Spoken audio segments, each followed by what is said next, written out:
The first time the veteran's promise grabbed me, it wasn't with a gunshot or some flashy slow-motion hero moment. It was a phone ringing in a quiet room, the kind of ring that feels too loud because everything else is holding its breath. And when he answers, there's this tiny voice on the other end, this little girl calling a number her late father left behind like it's a life raft, and you can almost feel the air change. That's the whole show in one beat. Ordinary objects, phones, doors, receipts, business cards suddenly turning into moral decisions. And if you're new here, welcome back to Cinepulse Breakdown, because I need to talk about why this drama made me clench my jaw so hard I genuinely had to pause and breathe like I was the one about to step into danger. Quick, human ask, if you enjoy these deep dive drama rambles, hit subscribe, it helps more than you think. Also, I'm going moderate on spoilers today. I'll talk about the big early turns and the general shape of the escalation, but I'm not going to drop the late game secrets or the exact ending beats. So, here's the premise the show actually commits to, and I mean commits with both hands. You've got a Marine veteran who didn't come home and magically become fine.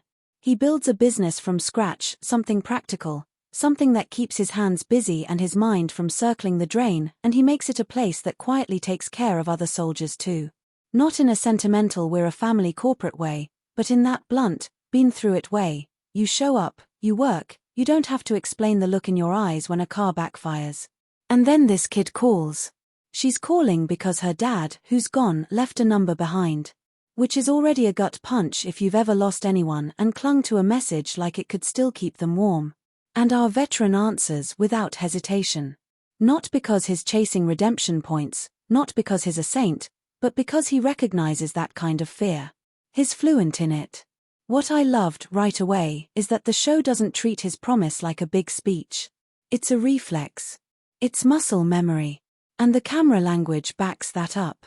The early episodes have this grounded, almost industrial visual texture, hard daylight on concrete, fluorescent hum in back rooms, a lot of frames where he's boxed in by doorways or shelves or the edges of his own office window. You can tell the director is allergic to romanticizing him. He's not posed like a poster. He's just there, breathing, listening, calculating. And that's why the call lands so hard. In a world of noise, he's still capable of being quiet for someone else. And can we talk about the sound design in that scene? Because it's doing so much work without showing off. The ring slices through this low, steady ambience, tools, distant traffic, the faint whir of a fan, and when he picks up, the show lets the silence swell around the girl's voice. Not dramatic silence, not look how sad this is silence. More like the silence you get when your body is bracing for impact. You can hear his breath change. There's this micropause before he speaks, like he's choosing not to scare her. The actor playing him, whoever cast this understood the assignment, has this controlled stillness that reads as discipline, but it's also exhaustion. That combination is hard to fake. Now, what's the hook behind the hook is this: the man targeting her family is powerful. Not local thug powerful. Not one bad guy with a gun powerful. The show sets up this creeping sense that the threat has reach, paperwork reach, social reach, people who smile while they ruin you reach. And when that kind of villain shows up in a story like this, you expect the drama to go full power fantasy. Like, okay, here comes the veteran, he's going to do the things, and everyone's going to clap. But the veteran's promise doesn't rush to that. It makes you sit in the discomfort of what it actually costs to protect someone when you're not protected yourself. Let me pull you into the vibe of the first stretch, because this is where the drama earns trust. It builds the veteran's world in fragments, the way he checks locks without thinking, the way he clocks exits, the way he speaks to his co-workers like he's giving instructions on a mission even when it's just inventory. There's this subtle thing the show does with repetition, little routines that should be comforting but feel ominous, because you can tell they're rituals meant to keep panic at bay. It's not flashy PTSD depiction. It's functional trauma. The kind that makes you look high-functioning until the wrong sound hits you at the wrong angle. And then, in comes the girl and her family, people who are not trained for this kind of pressure. The show wisely doesn't make them perfect victims. They're confused, sometimes defensive, sometimes in denial, sometimes making choices that make you want to grab the screen and go, no, don't do that. But that's what makes it hurt. They're normal. They don't have a playbook for being hunted by someone with influence. Here's a question that the drama slips into your pocket early. What happens when the person who's best equipped to protect you is also the person most likely to be destroyed by the attempt? Because that's where the tension lives. It's not just will he win. It's what will it take out of him, and what parts of him were barely stitched together to begin with. One of the smartest choices in The Veteran's Promise is how it frames the business he built. It isn't just a backdrop. It's the physical manifestation of his coping strategy. It's structure. It's a mission with measurable outcomes.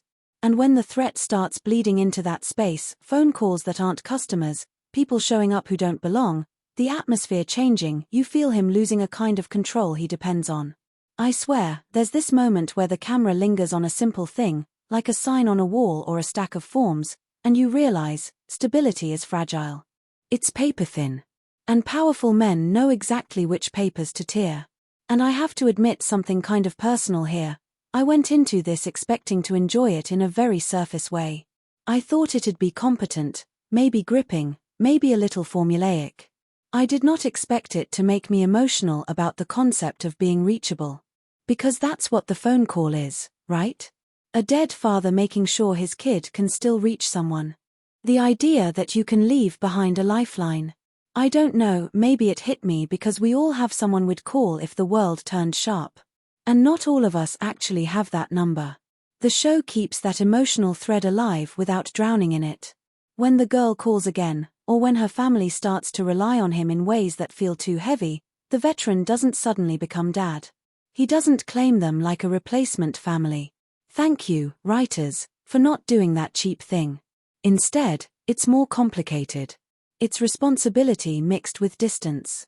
It's care without ownership. And that's not only healthier, it's more interesting to watch, because it forces him to decide what he's willing to do and what lines he won't cross.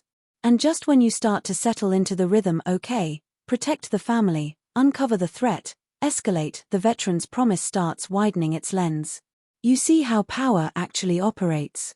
It's not always a guy in a dark room. Sometimes it's a smiling person at a counter. Sometimes it's a letter that arrives looking official. Sometimes it's a neighbor suddenly acting weird because they got advice. The drama understands that modern fear isn't always loud. It's administrative. It's social. It's the feeling that you can't prove what you know in your bones. Here's where I'm going to be a little contrarian, respectfully, because I can already hear the comments from the action-first crowd. The show's best moments are not the tactical moments. I know. A Marine veteran drama, you want the clean, competent he clears the room sequences. They're there, and some of them are genuinely tense. But what lingers is the quiet pressure. The veteran sitting in his truck after a conversation, hands on the steering wheel, not turning the key. The way his jaw tightens when someone says something naive like, "Can't you just call someone?" The way he looks at the girl's family and realizes they still believe the system will catch them if they fall. His expression isn't arrogance. It's grief. Like his mourning their innocence in real time. And the performance sells that without melodrama. He doesn't cry on cue. He doesn't give you monologues about honor every episode. He's restrained in a way that makes you lean in. When he does raise his voice, it's rare, and it lands like a slammed door. The show uses his silence as a weapon and a wound, and that's not easy acting. A lesser performance would turn him into a stoic statue. This actor gives him a pulse. Now, because we're doing moderate spoilers, I can talk about how the drama pivots after the initial call for help setup. There's a turning point, mid-season energy, where the threat stops being theoretical. The family can't just stay inside and wait. The veteran can't just give advice over the phone. The show forces proximity. It forces him to be in their orbit, and it forces them to see what he is when he's on. And that's where the direction gets really sharp with blocking and space. There's a sequence, again, I'll keep it general, that takes place in a very ordinary location, the kind of place you'd normally associate with errands, not danger. Bright overhead lights, too many reflective surfaces, people moving around who are completely unaware of the tension walking beside them. The camera stays close, almost uncomfortably close, cutting between the veteran's eyes scanning and the family's faces trying to act normal. You hear mundane sounds, beeping scanners, squeaky shoes, and they become oppressive because you know any of it could mask the wrong movement. It's the drama saying, you don't get a special arena for fear. Fear follows you into the normal world and makes everything hostile. And the show doesn't let the family off the hook either. They have their own internal fractures, the kind that grief creates. You can feel how the late father's absence is still shaping their choices, like they're all reacting to a ghost, trying to honor him, resent him, miss him, and survive without him all at once. The little girl is the emotional center, but the adults around her are the ones who complicate things. They make decisions out of pride, out of fear of looking weak, out of sheer exhaustion. And the veteran, who's used to chain of command, has to deal with people who don't take orders. That friction creates some of the most believable conflict in the show. There's a question the drama keeps poking at, and it's nasty in the best way. When you're protecting someone, how much are you doing it for them? And how much are you doing it because you need to feel useful? Because the veteran's business, his mission, his identity, it's all tied to usefulness. And the show is honest enough to suggest that his devotion isn't purely altruistic. It's also self-preservation. If he can save them, maybe he can justify the parts of himself he doesn't know how to live with. Visually, the veteran's promise gets more kinetic as the stakes rise, but it doesn't go shaky cam nonsense. It's controlled. You get handheld when you need to feel instability, when plans fall apart, when the world tilts, and you get locked frames when the veteran is making a decision, like the camera is holding him accountable. The color palette shifts too.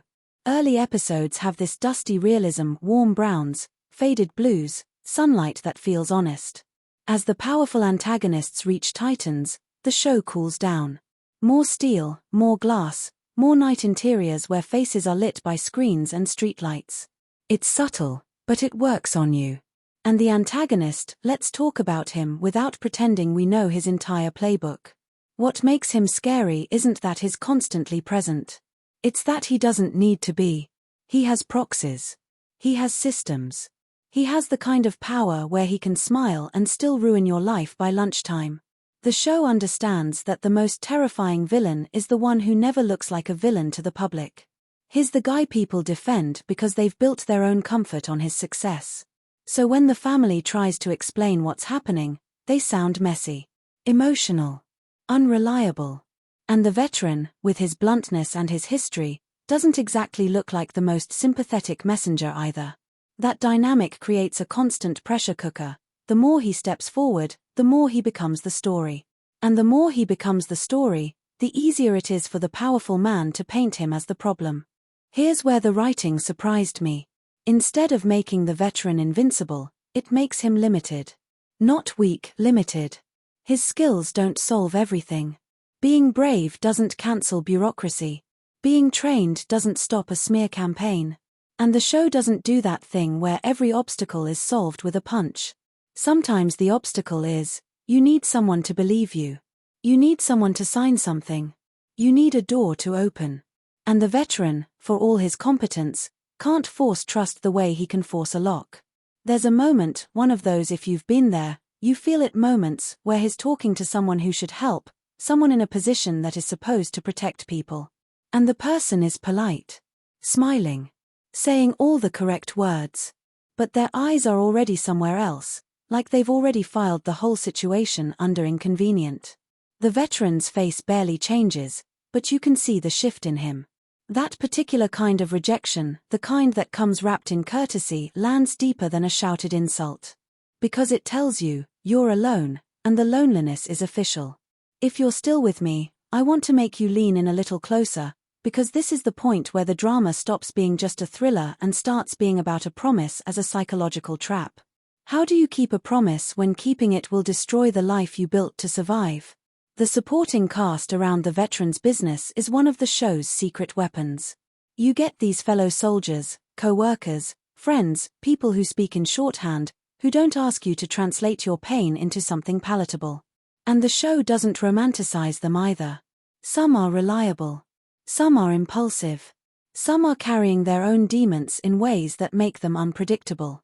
That's important, because it prevents the band of brothers thing from turning into a montage of loyalty.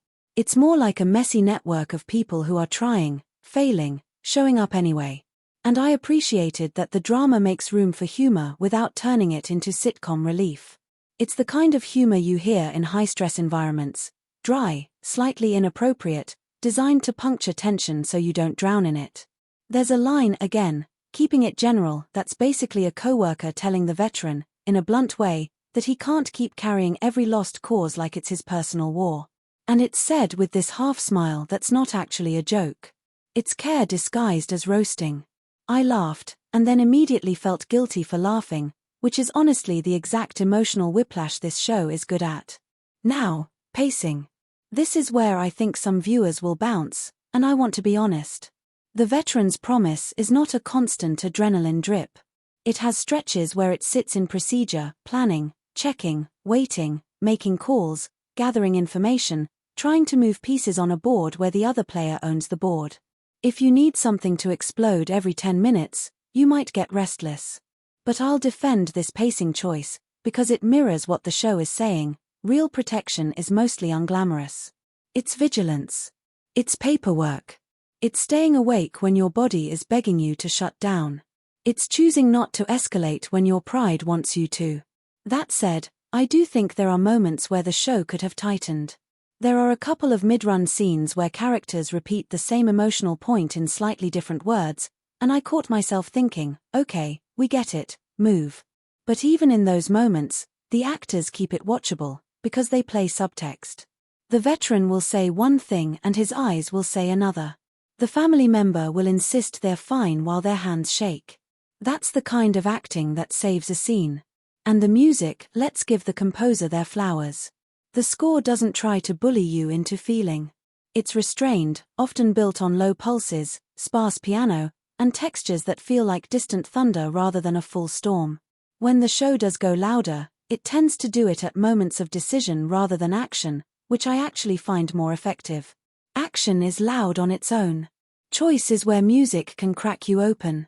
There's a particular kind of shot the drama returns to that I found haunting: the veteran watching someone sleep, not in a creepy way, but in that exhausted guardian way. Like he's keeping watch because if he doesn't, something bad will happen, and if something bad happens, it will confirm every ugly belief he has about himself being cursed to fail. The lighting in those scenes is usually soft and dim, and the camera stays back, giving him space in the frame like the show is acknowledging the loneliness of being the person who doesn't get to rest. And that's another theme that keeps surfacing: rest as privilege. Safety as privilege. The family used to have it, at least enough to not think about it. The veteran never really did, even when he came home, because home didn't untrain him. The powerful antagonist, meanwhile, has the kind of safety that comes from money and influence, the safety of consequences being optional. The drama isn't subtle about the class element, but it doesn't need to be. It's part of the threat. Let me bring you back to that initial call, because the show keeps echoing it in different forms. Phones show up constantly: calls, voicemails, unknown numbers, the way a screen lights up in the dark like a warning. The veteran's relationship to that phone number becomes almost symbolic. It's not just a way to contact him. It's a burden. It's a doorway. It's the point where his life intersects with someone else's grief. And you can tell he understands that if he stops answering, the world will swallow them. But if he keeps answering, the world might swallow him too. And there's something the show does that I didn't expect: it doesn't paint him as the only competent adult in the room. The family, especially the adults, do grow. They learn. They harden in places they didn't want to harden. They start seeing patterns. They start making choices that aren't just reactive. That arc matters, because it makes the promise less of a savior narrative and more of a catalyst. He's not rescuing them like a hero dropping in. He's teaching them how to survive a kind of pressure they didn't know existed. Okay, but let's talk about the title. Because The Veteran's Promise sounds like it could be corny. It sounds like it could be a hallmarkish honor and sacrifice thing. And the show is smarter than that. The promise isn't framed as noble, it's framed as binding. It's a vow that becomes a chain. And the writing keeps asking, are promises always good? Or are promises sometimes just guilt dressed up as virtue? There's a mid-run confrontation, again, not spilling specifics, that I thought was staged brilliantly. It's in a space that feels too clean for the ugliness happening in it. The antagonist's world is all polished surfaces and controlled temperature, and the veteran walks into it like a storm cloud that refuses to behave. The camera doesn't give him dominance. It actually makes him look smaller in the frame at first, because that's what power does, it shrinks you. And then the performance kicks in. He doesn't puff up. He doesn't do macho posturing. He speaks carefully, like he knows every word can be twisted. And the tension in that scene isn't who will win the fight, it's who will control the narrative. That's modern warfare, honestly. Narrative is the battlefield. And the show is painfully aware that the veteran is easy to paint as dangerous. That's one of the cruelest things about it. A man trained for violence, trying to be peaceful, will always look threatening to people who want him to look threatening. He's got the posture, the voice, the scars, visible or not. So even when he's right, he's convenient to dismiss. The drama uses that to critique how society loves soldiers as symbols but struggles to accept them as complicated humans. If you've ever watched a drama like this and felt fatigued by the trauma as aesthetic thing, I get it. I'm sensitive to that too. And I'll say this, the veteran's promise mostly avoids fetishizing his pain. It doesn't turn his suffering into a cool montage. When it shows his darker moments, when the pressure triggers something in him, it's not framed as badass. It's framed as frightening. The show wants you to feel the cost, not the thrill. Still, I'm going to be honest about a small frustration. There are times when the drama leans a little hard on the mystery of the antagonist's reach, where it's like, he can do anything, he's everywhere, and that can start to feel like plot convenience if you're not careful. The reason it didn't fully bother me is because the show balances it with emotional logic. Even when the villain feels omnipresent, the characters' reactions stay believable. They don't suddenly become idiots to move the plot. They become stressed, sleep-deprived, and reactive, which is different. Stress makes smart people do dumb things. That's real. Let's talk editing for a second, because it's one of the quiet strengths here. The show uses cross-cutting not just to build suspense, but to compare worlds. You'll get a sequence where the veteran is doing something meticulous, checking, preparing, thinking, and it cuts to the antagonist's side doing something equally meticulous but socially acceptable, like attending a meeting or making a call with a smile. The juxtaposition is the point. Both are strategizing. One is called a threat. One is called successful. That's not accidental. And the cinematography has this recurring habit of shooting through barriers, glass, fences, door cracks, car windows. It keeps reminding you that everyone is separated from everyone else. No one is fully inside safety. Even in safe spaces, there's always a pane between you and the world. It gives the whole drama a feeling of surveillance without needing constant CCTV shots. Now, I want to slow down and retell one mini-scene in a way that stuck to my ribs, because this is where the show becomes more than plot. There's a night sequence where the veteran is back at his business space after hours, lights mostly off, just a single strip of illumination cutting across the floor. You hear the building settling, that tiny creak of metal expanding and contracting, and somewhere outside, a distant engine passes like a low growl. His phone is on the table, face up. The screen is dark. And he's sitting there not doing anything, just staring like he's waiting for the universe to hit him again. When the phone finally lights up, it's not even a loud ring at first, more like a vibration that buzzes against the tabletop, a nervous little tremor. He reaches for it slowly, not because he's scared of the caller, but because he knows what answering will mean. And when he says hello, his voice is steady, but his eyes look tired in a way that makes you want to look away. Like you're witnessing someone choose suffering on purpose. On the other end, you hear the girl's breath hitch, like she's been holding it. She doesn't even speak right away. She just needs to know he's still there. And the veteran closes his eyes for half a second, like he's absorbing that need, like it weighs 1,000 pounds, and then he says something simple, something grounding, something that makes her breathe again. No hero music. No big speech. Just presence. I'm telling you, that scene made me weirdly emotional. I sat there thinking, how many people in real life never get someone who answers? So as the story progresses, the promise starts pulling more threads. It's not just him and the girl anymore. It's him and the family's wider circle. It's his business and the people who depend on it. It's his fellow veterans who didn't sign up for this specific war but will still feel compelled to step in because loyalty doesn't switch off. And it's the antagonist's network tightening in response, not with cartoon villain moves, but with calculated pressure. The show understands escalation as an ecosystem. One action triggers 10 ripples. And the relationships are written with enough friction to feel lived in. The veteran isn't easy to be around. Let's just say it. He's the kind of person who makes you feel safe and judged at the same time, because he's always assessing. The family members can feel that. They bristle. They resent needing him. They resent that their late father left them this number like a secret escape hatch, because it implies he knew they'd need saving. That's a complicated thing to sit with, gratitude mixed with anger at being left behind. One of my favorite ongoing tensions is how the veteran's instinct is to control variables, because that's how you survive, and the family's instinct is to cling to normalcy, because that's how they cope. Those instincts collide constantly. He wants plans. They want life to keep feeling like life. He wants them to stop going places, stop posting things, stop trusting anyone. They want to believe it's temporary. And the show doesn't pick a side as correct.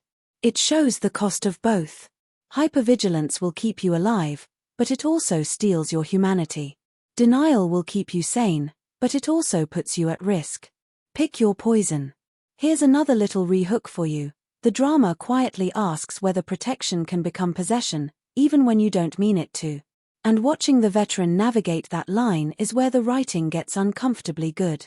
As we get deeper into the season, the show starts playing with moral compromises. Not cheesy will he break the law stuff, but genuine dilemmas where every option damages someone. There are moments where the veteran has to decide between protecting the family's immediate safety and protecting their future stability. Because doing the right thing in the moment can make the powerful enemy retaliate harder later. The show doesn't spoon-feed the ethics, it lets you sit in the ambiguity. And I appreciate that, because a drama about a veteran could easily become a sermon. This one is more like a question held under a light. Acting-wise, the little girl is handled with surprising restraint. Child performances can be tricky, either too polished or too chaotic. Here, she feels like an actual kid, brave in bursts, scared in waves, sometimes oddly calm because children adapt faster than adults want to admit. The camera often stays at her eye level in key moments, which keeps her from becoming just a symbol. She's not the reason for the plot, she's a person inside it. And that choice matters, because it keeps the stakes emotional rather than abstract. There's also a clever use of props throughout, small objects that become anchors. A number scribbled somewhere. A key. A photo. A business card. The show returns to these objects like they're talismans, and it makes sense because in a world where people can lie and systems can fail, objects feel honest. They're proof. They're memory. They're the kind of thing you can hold when you can't hold a person anymore. Now, I can't get into the biggest late reveals, but I can say the mid to late stretch introduces a deeper layer to the antagonist's power. It's not just influence, it's leverage. And the show does a good job showing how leverage works. It doesn't always threaten you directly. Sometimes it threatens the thing you need to survive: your job, your reputation, your access to basic stability. Sometimes it turns people against you by offering them comfort. And watching the family experience that is brutal, because you can see them losing faith in the idea that truth wins. And this is where the veteran's arc really sharpens. Because his whole identity is built around a different kind of truth: consequences. In his world, actions have immediate outcomes. You do X, Y happens. But in this civilian battle, outcomes are delayed, distorted, sometimes inverted. Doing the right thing can make you look guilty. Staying calm can make you look cold. Fighting back can make you look violent. He has to learn a new language of conflict, and the show doesn't make that learning curve easy or glamorous. It's frustrating. It's humiliating at times. And the actor plays that humiliation with a tightness around the eyes that honestly made me ache. There's a quiet motif of doors in this drama: doors opening, doors closing, doors that won't open no matter how polite you are. And the veteran, being who he is, has a complicated relationship with doors. He knows how to breach a door. He also knows the cost of breaching a door. Every time he stands in front of one, You can feel him weighing. Do I go through the proper channel, or do I become the version of myself I promised I wouldn't be anymore? And yes, there are action spikes. There are moments that feel like the show letting the veteran be what he is. But even then, it keeps the camera honest. It doesn't turn violence into choreography for applause. The hits feel heavy. The aftermath feels messy. People don't bounce back in the next scene with a quip. The show is interested in what happens after you win a moment, when you still have to live with yourself. I also want to highlight something I didn't expect to care about, the way the show depicts community. Not in an idealized way.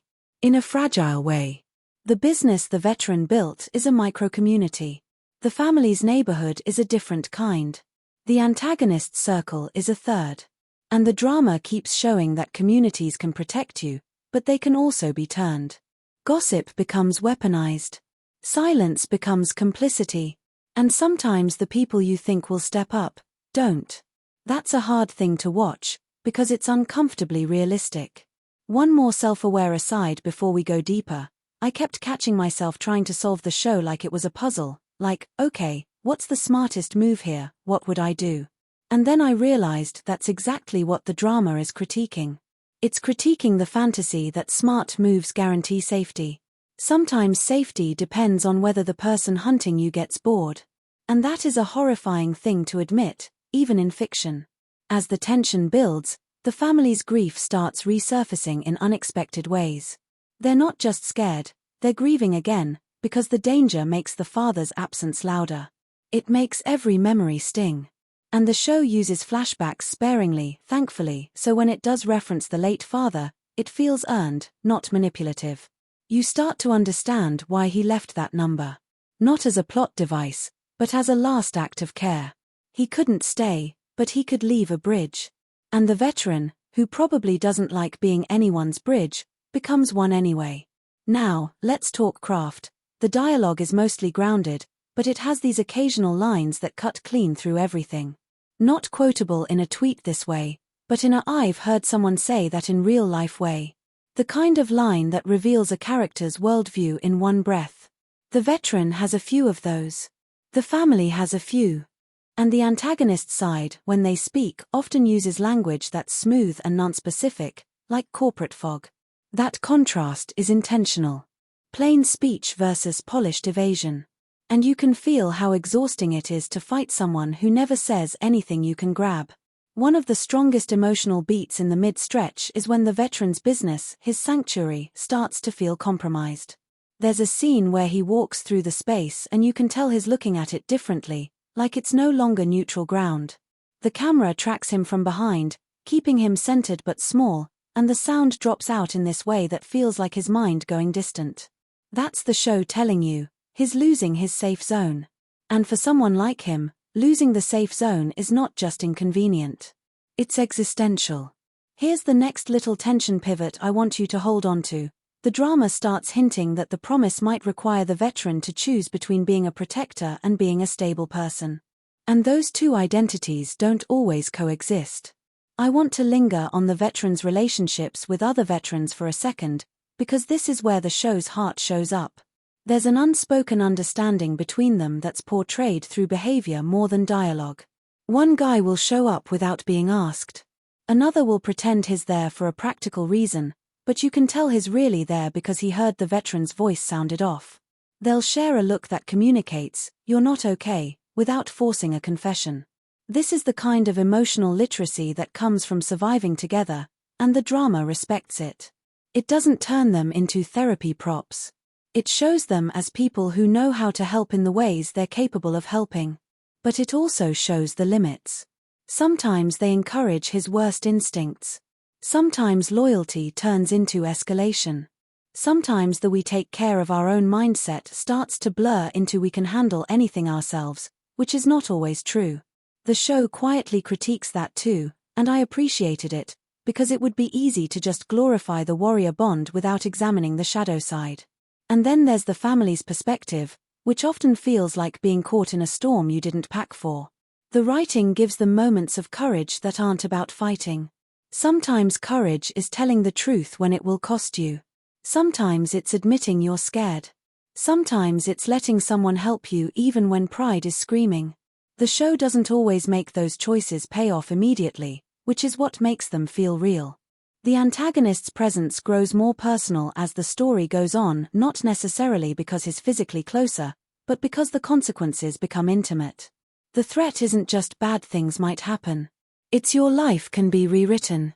And that's where the drama's title feels almost bitter. A promise sounds like something pure. But in a corrupt world, a promise can become a liability. It can be the hook someone uses to pull you into deep water. There's a late mid-stretch sequence that I can describe without spoiling specifics. The veteran and the family are in a confined space, waiting. Waiting for a sign, a call, a moment. The air feels stale, like the room has absorbed too much fear. The camera holds longer than you expect on small movements, someone's foot tapping, someone's hand rubbing a thumb against a fingertip, the veteran's eyes flicking toward a window that shows nothing but darkness. And you realize the show is making you inhabit waiting as a form of torture. Nothing happens, until it does. And when it does, the drama doesn't explode. It tightens. It gets quieter. It becomes about breath control, about not panicking, about making the smallest decision correctly. That restraint is why the tension works. It's not fireworks. It's a slow choke. And I have to give the director credit for staging human fear without turning it into spectacle. People don't scream perfectly. They don't say witty things. They freeze. They whisper. They misinterpret.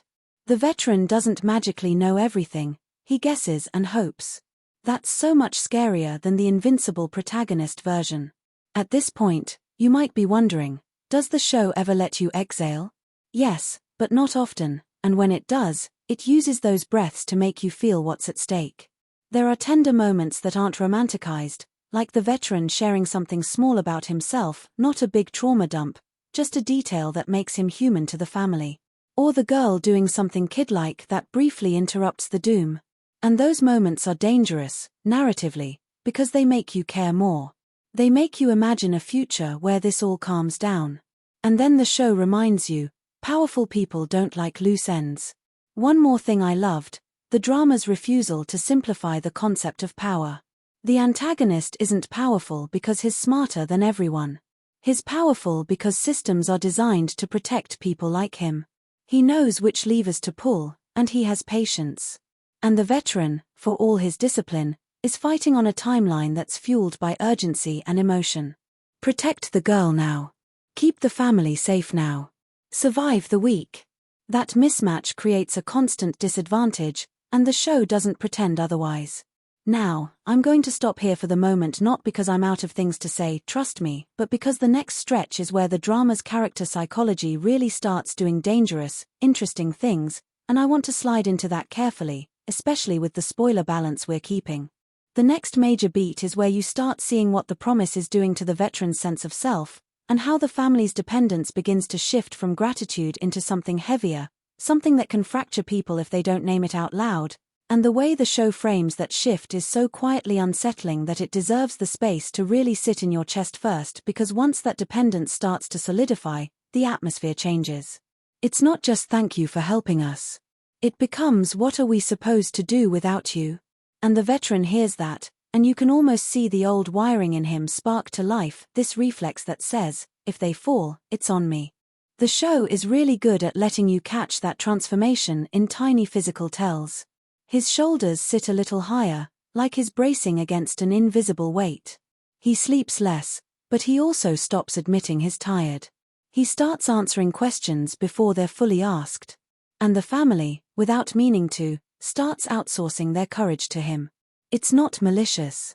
It's human. But it's the kind of human that can crush a person who already lives with a hairline crack running through the middle of their composure. There's this uncomfortable, honest tension that creeps in where the family's grief meets his trauma, and they don't line up neatly. They want reassurance. He deals in probabilities. They want to hear, it'll be okay. He's incapable of saying that with a straight face, because his whole life has taught him that okay is not guaranteed, it's negotiated. So he gives them structure instead.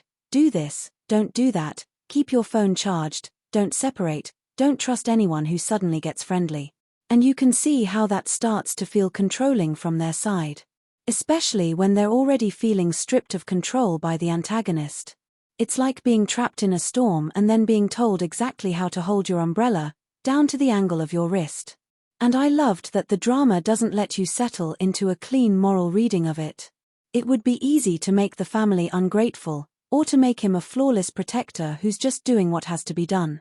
But the writing keeps both sides sympathetic. The family's resentment isn't petty, it's grief-flavored panic. And his control isn't ego, it's fear disguised as competence. The show lets you feel for everyone at once, which is honestly the worst and best feeling. You're watching people who could be kind to each other if the world would just stop threatening them for 5 minutes. Here's the part that made my stomach knot: the story times lands on him. Not because he deserves it, but because he's there. And he takes it, because taking hits is what he does. Emotionally, physically, whatever. But you can see the toll. Every time he swallows an insult, every time he chooses not to snap back, it's like he's adding another stone to a backpack he already can't take off. Tell me you don't lean forward at this question. How long can someone keep choosing restraint before the restraint becomes its own kind of violence? There's a sequence in the mid to late stretch where the show uses silence like a weapon. The family is in a room together, and no one's speaking, but you can hear everything breathing, fabric shifting, the faint click of a phone screen. And the veteran is standing near the edge of the room, not centered, like he doesn't feel entitled to take up space in their grief even though he's now carrying it. The shot holds. Too long. And then someone says something small, not even cruel, just tired. And you see his face tighten like he got punched. That's the moment you realize the promise is starting to corrode the relationships it was meant to save, simply because it forces everyone into survival mode. One of the most effective choices this drama makes is letting the antagonist's pressure manifest through other people. Not everyone who hurts you is the villain. Sometimes it's a friend who gets scared and distances themselves. Sometimes it's a colleague who decides you're bad for business. Sometimes it's a community member who repeats a rumor because it makes them feel informed. This drama gets that. And it's maddening in the best way, because you can't just root for the hero to beat a single bad guy. The bad guy is an ecosystem. The antagonist doesn't have to swing the bat if he can convince the neighborhood to hand it to him. And that's where the veteran's background becomes this double-edged sword. People respect it, but they also fear it. They treat him like a loaded weapon even when he's trying to be a seatbelt. There's a constant tension in how he's perceived. If he shows calm, he's cold. If he shows anger, he's unstable. If he avoids conflict, he's hiding something. If he confronts, he's a threat. It's like the narrative around him is already written by people who don't know him and don't want to. The show's editing emphasizes that by cutting away at the worst moments right when you want him to explain himself, it cuts to someone else misunderstanding him. Right when you want the family to fully trust him, it cuts to the antagonist's side setting a trap. You feel constantly behind, constantly catching up, which mirrors how the characters feel. It's a manipulative technique, sure, but it's used in service of theme. You don't get to control the story people tell about you. Now, I need to talk about something that might sound odd, but it's part of why I loved this drama so much. It has respect for exhaustion. A lot of thrillers treat exhaustion like a costumed dark circles, a dramatic stumble, then the character powers through because willpower. This show treats exhaustion like physics. If you don't sleep, you get sloppy. If you get sloppy, you miss things. If you miss things, people get hurt. And the veteran's whole arc starts to feel like a slow fight against his own biology. His mind is sharp, but his body is fraying.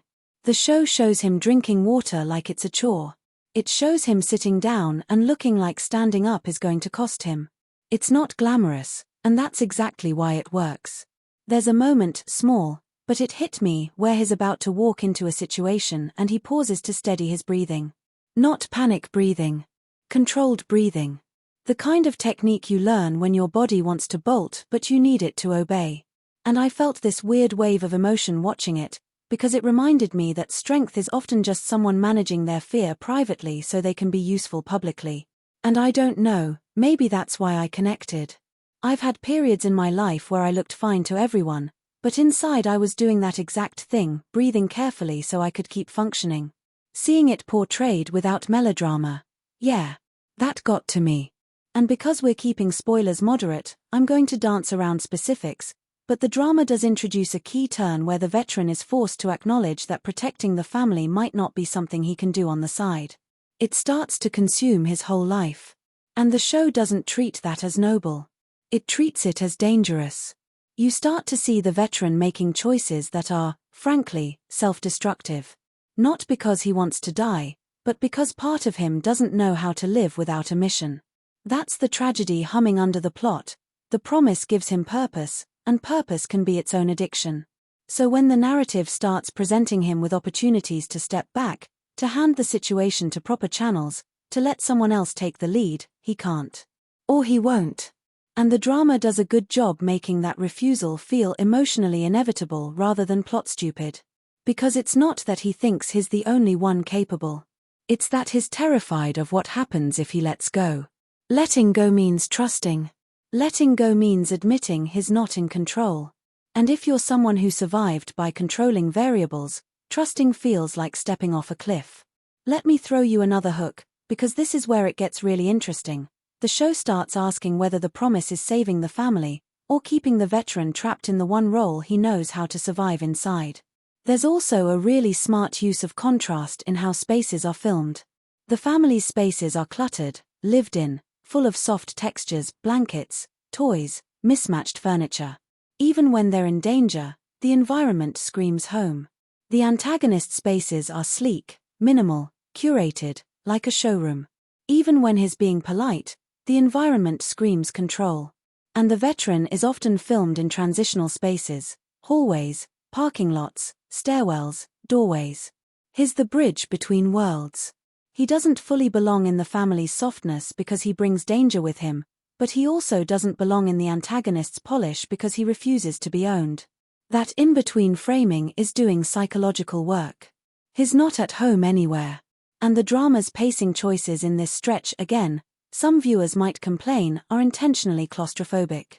You'll get a long scene where the characters are just waiting for a response, waiting for a call back, waiting for a sign that the pressure has eased.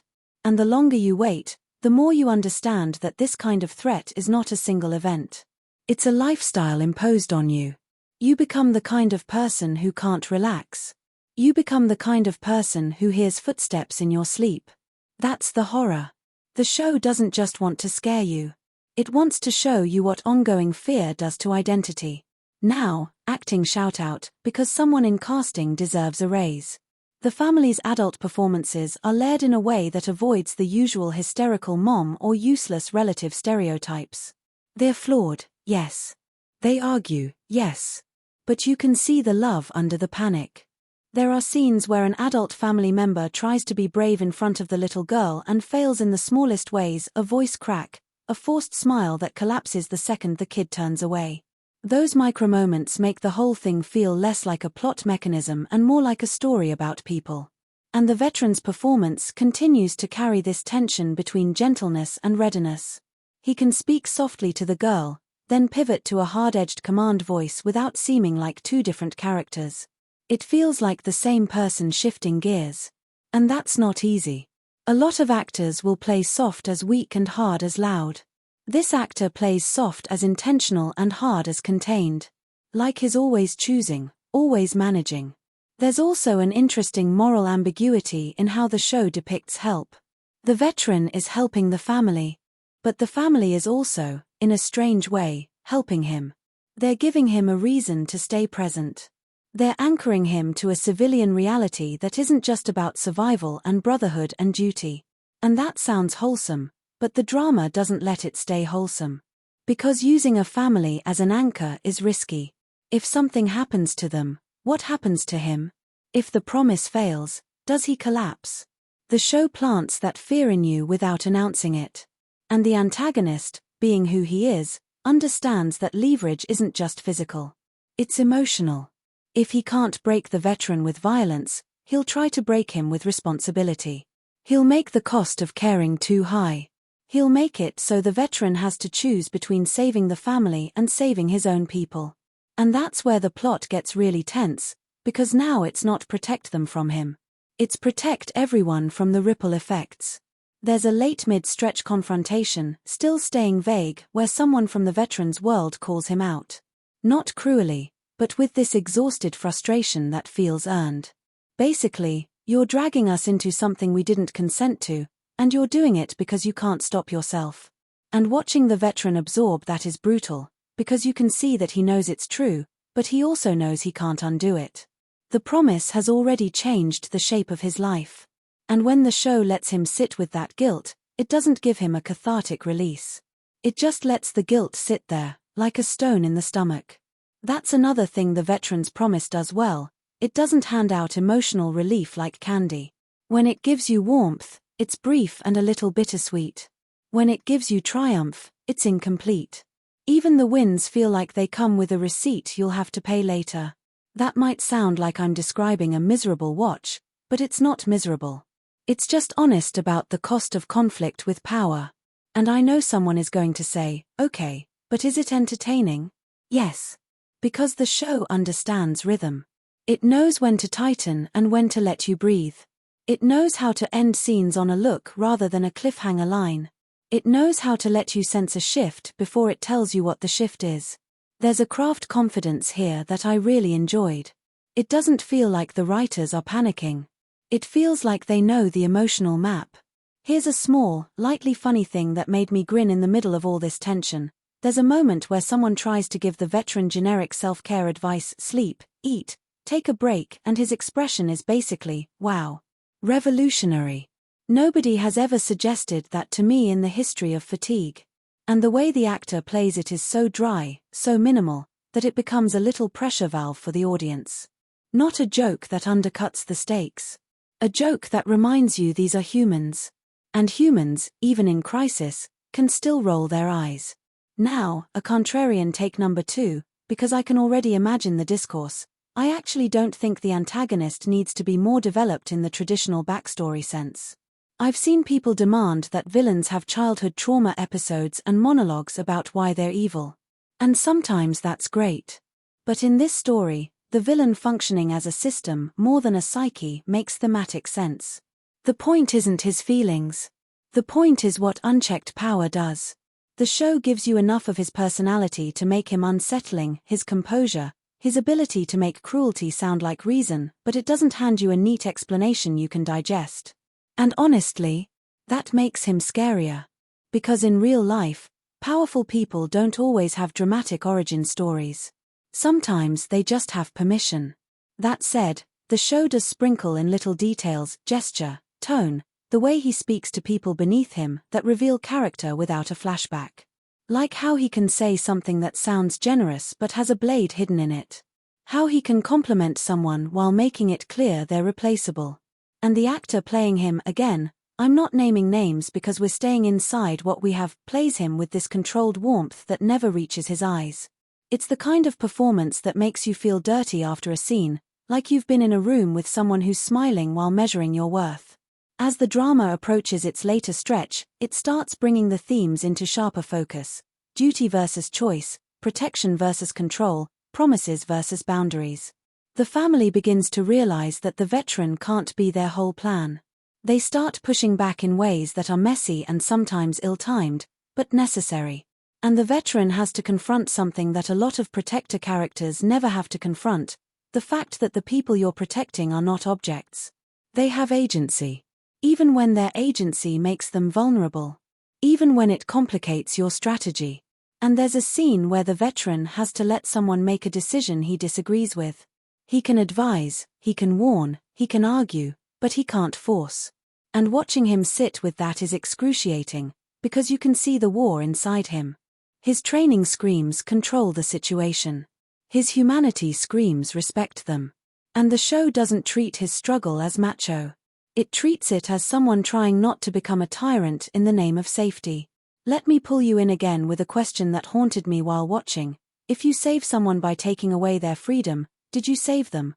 Or did you just move them into a different kind of cage? One thing I haven't talked about enough is how the show uses the little girl's presence as a moral mirror rather than a plot coupon. She watches the adults. She notices contradictions. She asks questions that adults hate because they're simple and therefore impossible to dodge. And the veteran, interestingly, is often more honest with her than with the adults.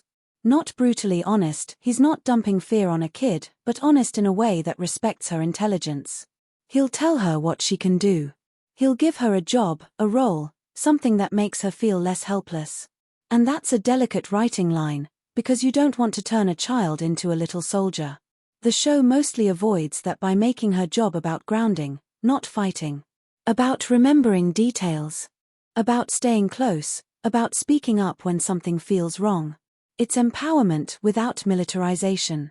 There's also a recurring motif of names and numbers, who gets remembered, who gets reduced to a file, who becomes a case. The veteran refuses to let the family become a case. The antagonist wants them to be a case.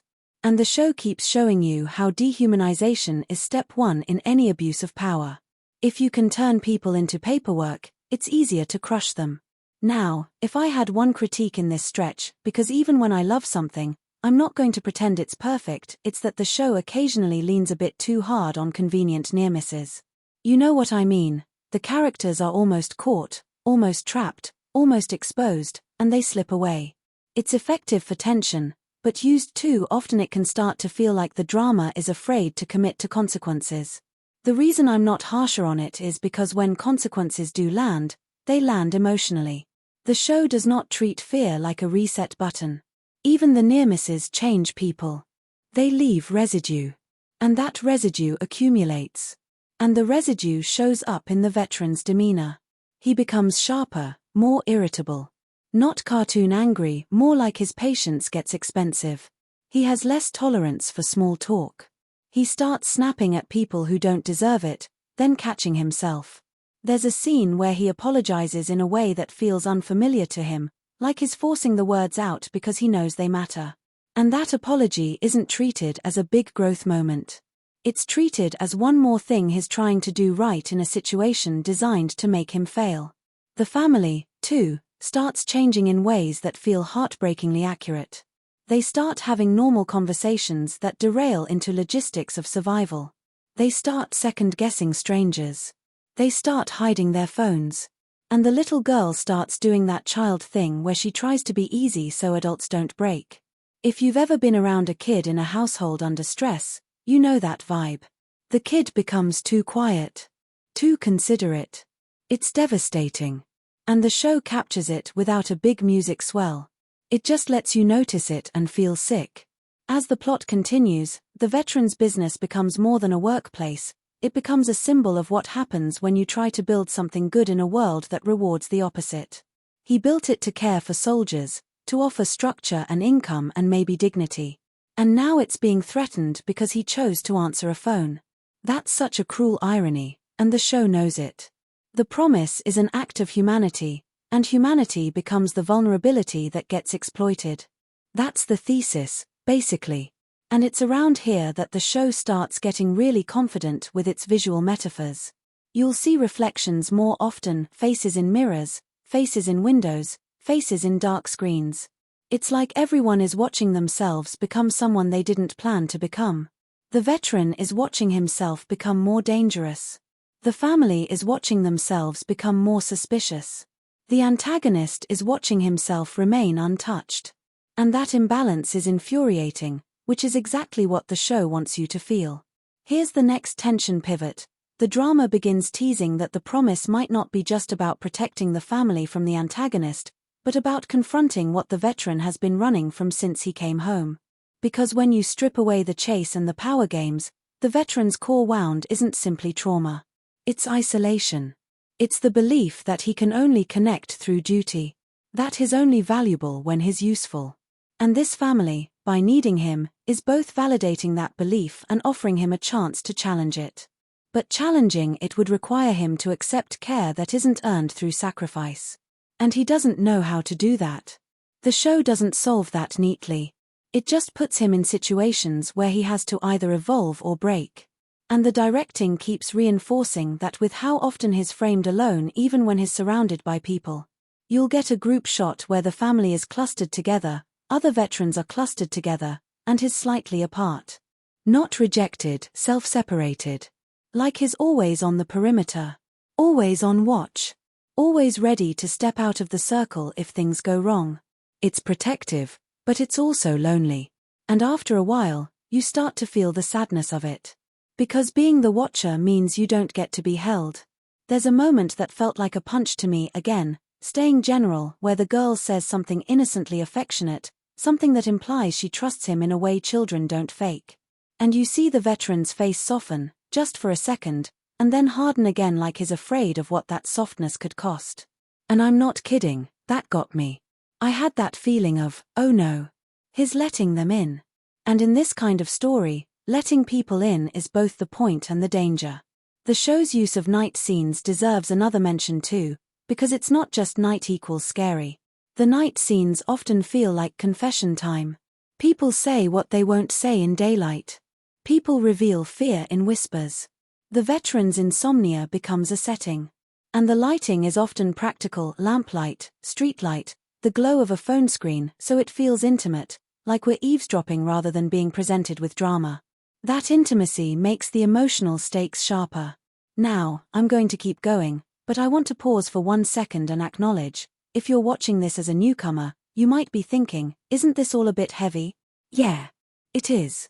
But it's heavy in a way that feels purposeful. It's not heavy because the show wants to be prestige. It's heavy because the subject matter, power, protection, grief, doesn't come in light packaging. And the show's willingness to sit in that discomfort is why it stands out. There's also a little bit of social commentary woven in about how veterans are treated as tools. The veteran is respected when he's quiet, when he's useful, when he's a symbol. But when his skills become inconvenient, when he disrupts a powerful man's smooth world, he's suddenly framed as unstable, as a threat to order. The show doesn't shout this theme, but it's there. And it hit me.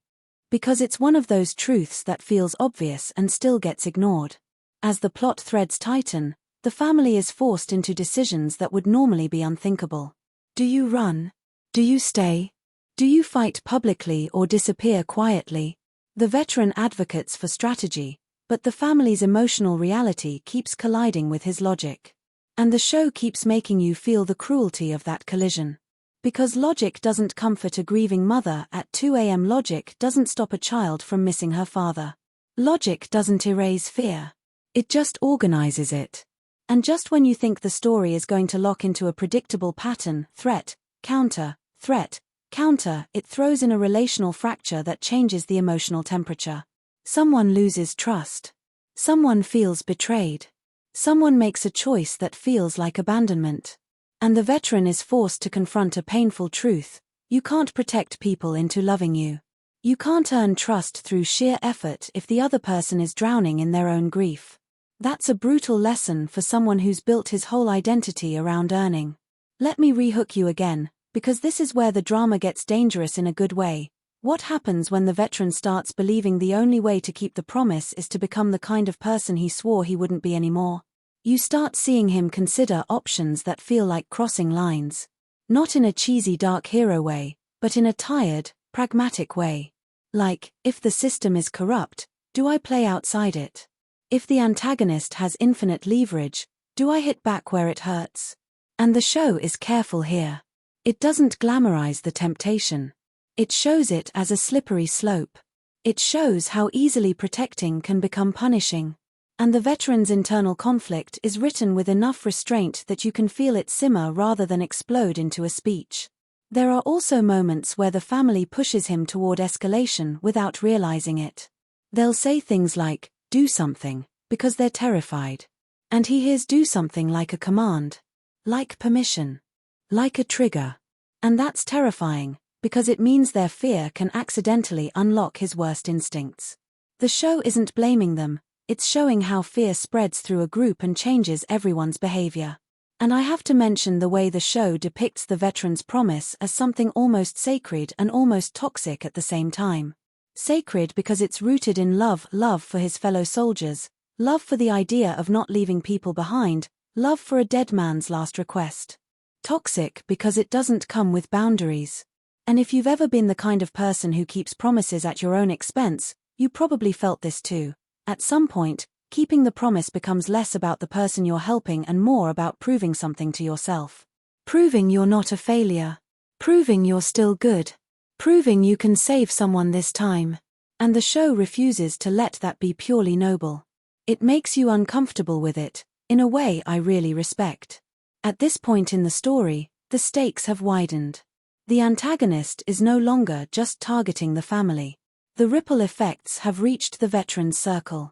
His business relationships strain. His co-workers start feeling the heat. People who didn't ask to be involved are suddenly involved. And the veteran has to confront the moral weight of that. It's not just I promised. It's my promise is costing other people their peace. And that's where the character complexity peaks, because the very thing that makes him admirable, his willingness to take responsibility, becomes the thing that endangers others when it turns into martyrdom. There's a scene where he sits with one of his fellow veterans, someone who knows him well enough to cut through his defenses, and the conversation isn't about tactics. It's about identity. About how he's been carrying war inside him even when he thought he left it behind. And the writing doesn't get preachy. It's two tired people speaking in half sentences, leaving space for what they can't say. The camera doesn't move much. It just holds them. And sometimes, honestly, that's the most powerful directing choice. Don't distract from the faces. And those faces, the actor playing the veteran has this way of looking like he's holding back a flood without actually showing tears. The tension sits in his lower eyelids, the tightness around his mouth. He's not performing sadness, he's performing containment. And containment is exhausting to watch, because you know it can't last forever. The antagonist's side, meanwhile, starts applying pressure in ways that feel almost petty, which is what makes it believable. Power loves petty. Power loves proving it can reach you in small humiliations. The show depicts that with little inconveniences that accumulate, plans disrupted, access cut off, people suddenly unavailable. It's death by 1,000 paper cuts, and the veteran, who's used to clear enemies, is forced to fight fog.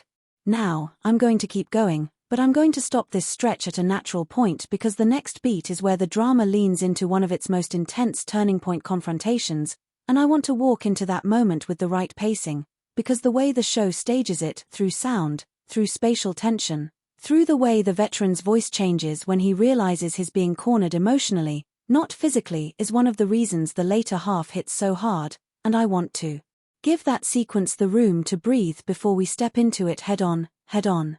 Because the confrontation I'm talking about isn't one of those two men meet in a room and trade threats scenes. It's nastier than that. It's the kind of confrontation where the antagonist doesn't need to raise his voice, because he's not trying to scare you into action. He's trying to scare you into obedience. And the veteran walks into it thinking he's prepared for intimidation, because intimidation is legible to him. What he's not prepared for, what the show makes painfully clear, is social dominance. The kind where someone smiles and everyone else in the room unconsciously aligns their bodies toward the smile, not toward the truth. The scene is staged with this cold elegance that made my skin prickle. Bright, clean lighting. The kind of space that smells like polished wood and expensive air conditioning. People dressed like their clothes have never known panic. And then the veteran, dressed like a man who measures rooms in exits, not aesthetics. The director places him slightly off-center in the frame, and it's subtle, but it tells you everything. He's not part of the architecture here. He's an intrusion. And the antagonist, calm, perfectly placed, doesn't posture like a movie villain. He behaves like a person who's never had to worry about consequences. That's the scariest kind of relaxed. And then the writing pulls a move that I loved because it's so human. The antagonist doesn't start with a threat. He starts with sympathy. Not real sympathy, weaponized sympathy. He says the kind of thing that sounds like, I understand how hard this must be, and you can feel the trap closing because now if the veteran reacts angrily, he looks unreasonable. It's like being offered a handshake with a razor blade hidden in the palm. The veteran's eyes flick once, just once, to the side, like he's tracking the room's mood. And he chooses his words like he's disarming a bomb. That moment, right there, is acting doing the heavy lifting. You're watching a man trained for physical combat forced into linguistic combat, and the stakes feel, weirdly, higher. Here's what makes that confrontation a turning point. It's where the veteran realizes the antagonist doesn't just want to win. He wants the veteran to become the monster in the story. He wants him to lash out. He wants him to make a mistake on camera, in public, in a way that can be packaged. And you can see the veteran sense that, and the tension becomes internal. It's not will he fight. It's will he keep his temper. And if you've never been in a situation where someone is baiting you with politeness, let me tell you, it's a special kind of rage. It's rage with nowhere to go. A lot of dramas would turn this scene into a triumph. Hero says something cool, villain is shaken. Not here. The veteran's promise lets the scene end with a sour taste. Not defeat, exactly. More like a realization, you can't punch this kind of power. You can't intimidate it. You can't out-yell it. It's protected by the room itself. By the fact that everyone in the room benefits from believing the antagonist is the reasonable one. So the veteran leaves with his jaw clenched, and the camera stays on him just long enough for you to see the moment he swallows whatever he wants to do. And it's not satisfying. It's supposed to be unsatisfying. Because restraint in a corrupt world can feel like losing, even when it's the only way to survive. You know what question the show plants in your head right after this? If the system is designed to protect the antagonist, what does that force the veteran to become? That's where the drama starts pushing him toward darker corners, but not in a goofy anti-hero makeover way. It's more like you're watching a man who's been trying to be good realize that good isn't a shield. And the show uses his business as the pressure point. People start distancing themselves. Contracts get weird. Clients suddenly have concerns. You can feel the economic squeeze, the social squeeze, the narrative squeeze. It's the antagonist saying, without saying it, I can make your life smaller until you can't breathe. And the writing smartly shows how that squeeze affects everyone differently. The veterans' co-workers, fellow soldiers, friends don't just become loyal sidekicks. They have fears. They have families. They have limits. Some want to keep helping because loyalty is their religion. Others are like, I didn't survive one war to die in a rich man's petty revenge. And that tension creates these raw, grounded arguments that feel like real people under stress, not scripted conflict. There's a scene where one of them basically says, in plain language, you're acting like you're back over there. And the veteran's reaction isn't explosive. It's worse. It's silent. Because he can't deny it, but admitting it would mean admitting his slipping. And that's where I found myself getting unexpectedly protective of him as a character. I'm watching him unravel and thinking, please don't let this show punish him for caring. And that's when you know the drama has you. When you're not just watching choices, you're fearing outcomes. Now, the family's arc in this late stretch is equally compelling because they stop being passive recipients of protection. They start making moves. Not always smart moves, but moves that come from agency. And the veteran has to deal with the fact that you can't manage a family like an operation. They're going to do emotional things. They're going to seek comfort in places that aren't secure. They're going to pick fights at the worst times because their nerves are fried. And the show is honest about how trauma spreads. It doesn't just live in the person being threatened, it infects the dynamics between people. And the little girl, this is where she becomes the quiet moral spine. There's a moment where she asks a question that is so simple it hurts. Something like, why are they doing this? And no one can answer her in a way that makes sense. The veteran tries to give her a version that won't terrify her, but you can tell the truth is chewing at him. Sometimes people do bad things because they can. That's it. That's the whole answer. And how do you say that to a kid without breaking something in them? The show doesn't try to solve that. It lets it sit. It lets the adults stumble. It lets the girl absorb the unfairness with that kid brain mix of resilience and fragility. And I'll be real with you, watching her try to be brave made me have to look away once.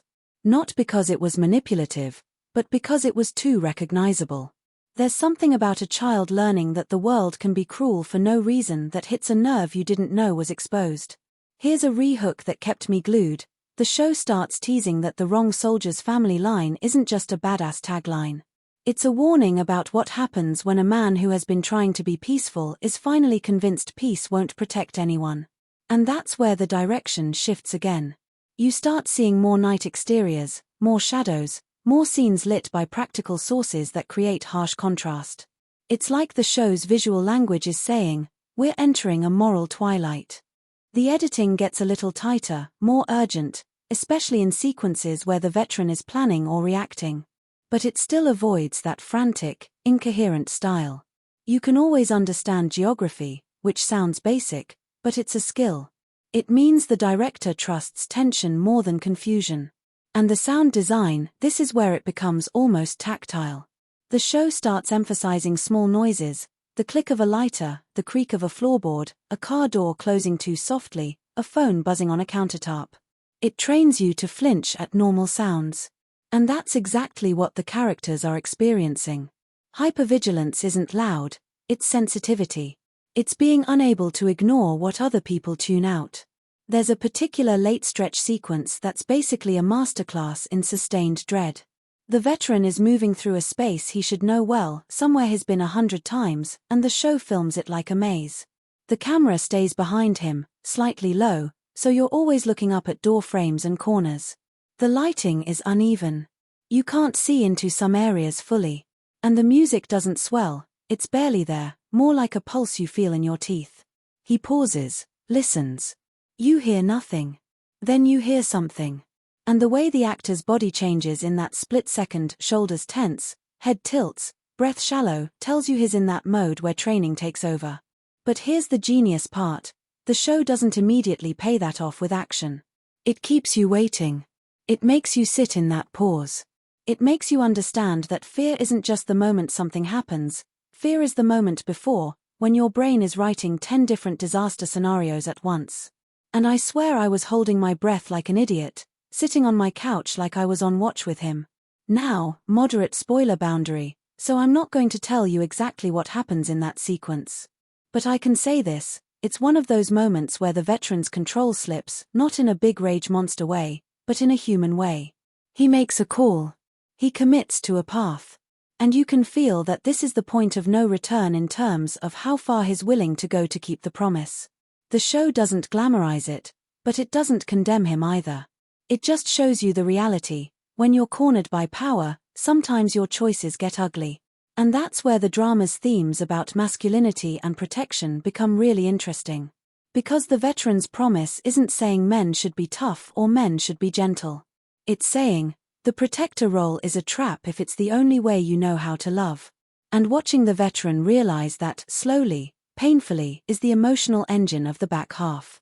Another thing I want to highlight is the way the show uses conversations as battlefields. There's a later argument between the veteran and an adult family member where the words are about safety, but the subtext is about grief and resentment. The family member basically accuses him of bringing danger with him. And he doesn't deny that, because he can't. He is danger adjacent by virtue of his skills and his refusal to be passive. But he also knows the danger was coming for them anyway. So he's stuck in this impossible position, being blamed for the storm because he showed up with an umbrella. And the actor playing the veteran in that argument. He does this thing where he looks like he wants to shout, but instead he lowers his voice. That choice is everything. It signals that he's fighting himself more than he's fighting them. He's trying not to become the person the antagonist wants him to be. He's trying not to give the world proof that he's unstable. And the family member, who is operating on pure panic and grief, doesn't care about optics. They care about surviving the night. That mismatch of priorities makes the argument feel brutally real. Here's the next tension pivot, and it's one of the reasons the drama stays gripping. The closer the veteran gets to protecting them physically, the more vulnerable he becomes emotionally. Because he starts caring in ways he can't compartmentalize. And yes, the show is willing to let him be emotionally awkward. He doesn't suddenly turn into a warm, talkative guardian. When the girl is scared, he doesn't know what to say at first. He tries, and it comes out stiff. And then he adapts. He finds a way to connect through action, making sure she eats, making sure she has a routine, making sure she has something to hold on to. And that's actually one of the most respectful portrayals of a traumatized, duty-driven person trying to show care. Love doesn't always look like words. Sometimes love looks like checking the lock one more time. Now, Can we talk about the writing around the father, the late father, because this could have easily been a sentimental device. But the drama uses his absence like a character. He's the ghost in the room. The number he left behind becomes this symbol of foresight. And the family's relationship to that foresight is complicated. There's resentment there, because why did he think they'd need this? Was he hiding something? Did he know danger was coming? Again, I'm staying moderate here, but the show definitely plays with the idea that the father's past might intersect with the present threat in ways the family didn't fully understand. Not in a soap opera secret life way necessarily, but in a realistic way. Adults keep things from their families to protect them, and sometimes that protection becomes its own kind of betrayal. And that's where the drama gets emotionally messy, in a way I really liked. The family starts having to rewrite their memory of the father. And rewriting memory while grieving is brutal. It's like the person dies twice, once physically, and once when your understanding of them changes. The show doesn't milk it, but it doesn't shy away either. There's a quiet scene, one of my favorites, where the family is looking at something the father left behind. Not some grand inheritance, just a normal object that now feels holy because it's all they have. The lighting is soft. The camera doesn't intrude. You hear the faint sound of the house pipes, distant traffic, and the characters breathing. And the veteran is there, not speaking, just witnessing. And the way he stands slightly back, hands loose but ready, tells you he understands this is their grief, not his. But you can also see that he's absorbing it. Because grief is contagious when you care. And if you've ever been the outsider witnessing someone else's grief, you know that feeling. You feel like you shouldn't be there. You feel guilty for being alive. You feel helpless. And the show captures that awkwardness beautifully. It doesn't make him say something perfect. It makes him just stay. And staying is sometimes the hardest thing. Here's a re-hook that kept me locked. The drama starts hinting that the antagonist's greatest weakness isn't a physical vulnerability, it's ego. And ego is something a disciplined, patient person can exploit, if they don't get consumed first. You start seeing the veteran shift tactics. He becomes less reactive, more strategic. Not in a now he's a mastermind way, but in a he learns the rules of this battlefield way. He starts thinking about perception, about timing, about what the antagonist wants. And the show makes that shift feel earned. He fails first. He misreads things. He learns the hard way that not every confrontation is a fight, sometimes it's a trap. And that's where the drama's editing becomes really satisfying. It starts showing you plans in fragments rather than full exposition. You'll see the veteran do a small thing that seems insignificant, and then later you understand why it mattered. That's good thriller writing. It respects the audience. It also keeps you engaged because you feel like you're piecing something together alongside him. Now, let's talk about something that might be divisive: the show's refusal to offer easy catharsis even when the veteran wins a moment. There are a couple of sequences where you can feel the audience hunger for a clean payback. You want the antagonist embarrassed, exposed, punished. And the show gives you a taste, but it always pairs it with cost. It's like, sure, you got a win. Now pay for it. And I actually think that's the responsible choice, even if it frustrates some viewers. Because in real life, going after powerful people rarely feels like a victory lap. It feels like walking into a headwind that never stops. But I'll admit, there were moments where I wanted a little more narrative payoff sooner. Not the ending payoff, just a mid-run sense of progress. The show is so committed to realism that it sometimes risks feeling like the characters are running on a treadmill. The reason it didn't lose me is because the emotional progress is real, even when the external progress is slow. The family grows. The veteran changes. The relationships deepen and strain. You're watching internal movement even when the external world is stubborn. And the performances keep you invested. Especially the veterans. There's this late stretch moment where he's alone, no family, no co-workers, no antagonist, just him. He's sitting somewhere quiet. The camera is steady. No music. And you can see him wrestling with something invisible. He looks like a man trying to decide if he's still allowed to be good. And I don't know how to explain it without sounding dramatic, but that shot felt like someone holding up a mirror to a certain kind of person, the kind who believes they have to earn their right to exist by being useful. If that's ever been you, this scene hits like a brick. Now, the show also plays with the idea of the wrong family to mess with, and here's where I want to be careful, because it's easy for that line to become macho fantasy. But The Veteran's Promise doesn't make it about brute force. It makes it about resilience and community. The family, guided by the veteran but not owned by him, starts becoming harder to manipulate. They stop reacting purely out of fear. They start anticipating. They start documenting. They start building their own network of support, however fragile. And the veterans' co-workers, some of them, step up in ways that aren't about violence.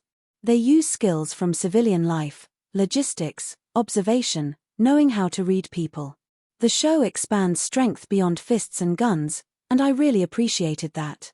There's also a clever thematic reversal where the antagonist, who is used to controlling narratives, starts losing control not because of a dramatic public takedown, at least not yet, and I'm not spoiling specifics, but because the people he underestimated stop behaving predictably. Power depends on predictability.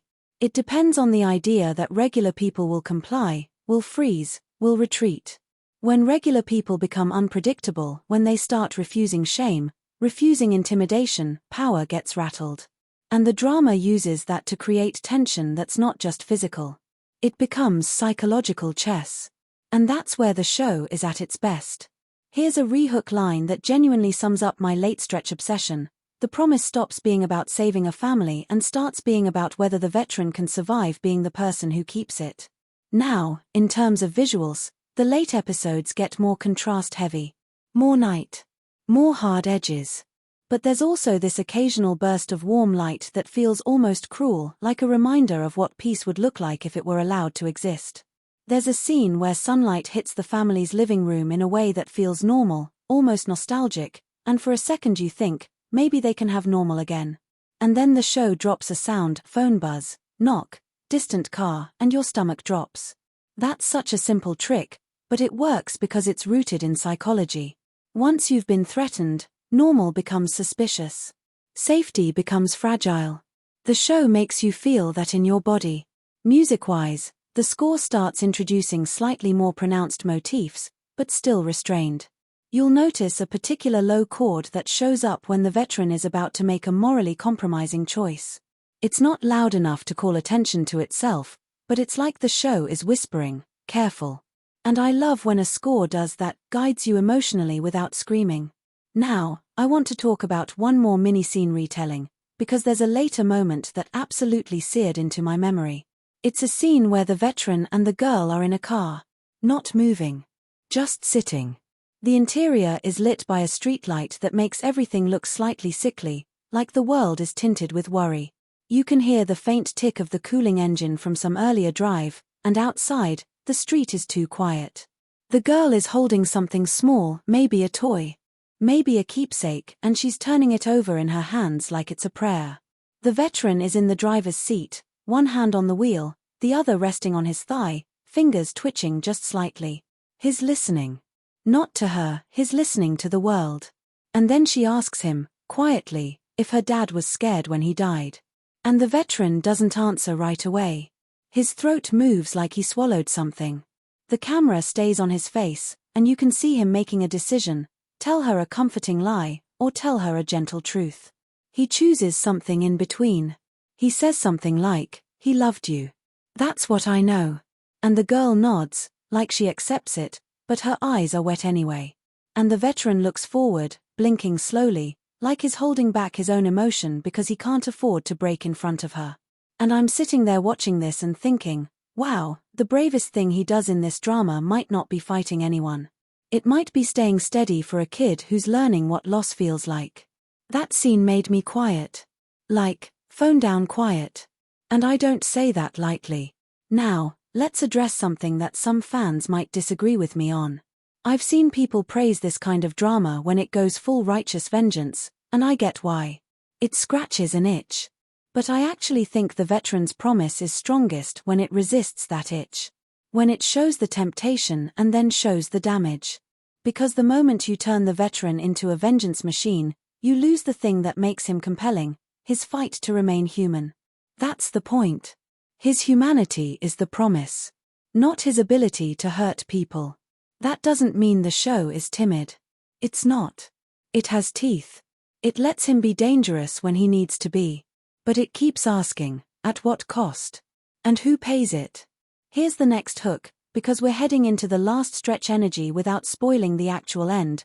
The drama starts setting up a scenario where the veteran can't keep everyone safe at once, and the choices he makes under that pressure define who he becomes. And you feel it in how scenes are constructed. The show starts stacking problems.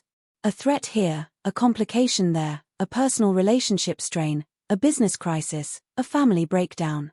It becomes this avalanche, and you watch the veteran doing what a lot of us do under stress, narrowing his focus.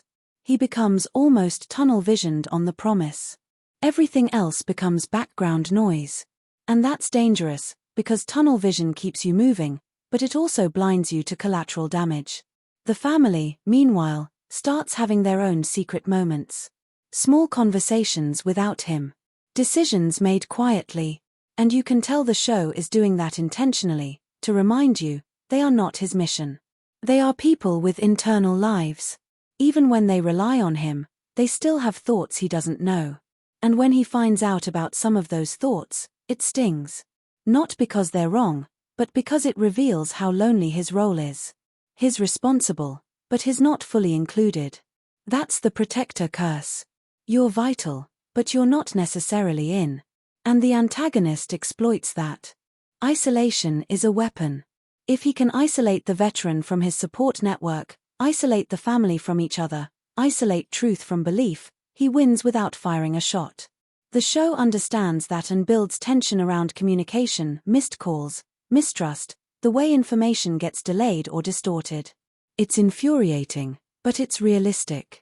One thing I want to praise is how the show avoids making the veterans' co-workers into disposable redshirts. When danger touches them, it matters. They aren't just there to prove the villain is serious. They have personalities. They have histories. They have that rough camaraderie that feels earned. And when they argue with the veteran, it feels like family arguing, messy, loud, rooted in care. The drama gives them dignity, which elevates the whole story. Now, since we've been living in Tensionville for a while, I'll toss in a tiny self-aware moment. At some point, I realized I was watching every background extra like they were suspicious. Like, someone walks by with a coffee and I'm like, that coffee has ulterior motives. That's how you know the show's paranoia is working. It infects the viewer. As the late stretch continues, the veteran is forced to face one of the most painful truths about protecting people. You can do everything right and still not control outcomes. And the show does not flinch from that. It lets events unfold in a way that feels both narratively inevitable and emotionally cruel.